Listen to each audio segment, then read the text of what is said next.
Jason looked at the script and smiled. Sure, this was only an industrial safety film, but he felt he owed it to his profession to give it his all. For one thing, he was pleased to have the work. It had been 6 months since his parents had died, leaving him alone and friendless in the world. He'd subsequently ridden a wave of depression that had threatened to drown him. A life jacket arrived in the form of Dominic. They had met at a bereavement counseling group, and Dominic had taken him under his wing immediately. He recommended Jason to the producers, and now here he was, script in hand, and preparing to get back in the saddle again. The director walked over to Jason and put his arm around his shoulder, pointing to a forklift truck parked about 15 feet away. Jason, I want you to walk from point A to point B. You'll be on your phone and be distracted. On my mark, the forklift will move towards you and hit you. I think you can manage that. Sure, he replied.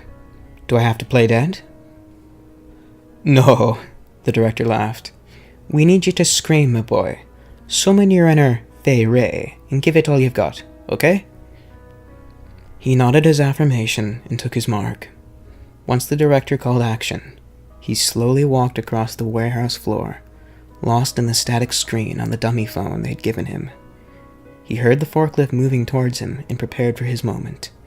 He was in the middle of an internal debate over which style of screaming to use when the forklift struck him. At first, he was confused.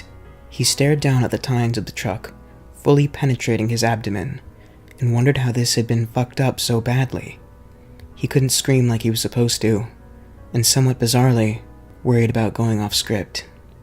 He could hear his own blood cascading onto the floor, and began to feel lightheaded. He slumped forward, resting his head on the cold steel of the forks. In his rapidly darkening peripheral vision, he saw the director walking towards him. That's perfect. Looks like we have a wrap, people. I'll see you all in the bar to clean up. Jane is sitting in her kitchen, having something to eat before her bereavement group. She hates being alone, and despite her skepticism, the group seems to be working. She's also looking forward to meeting Dominic again. Not only is he a fantastic shoulder to cry on, but he said he can get her some acting work again.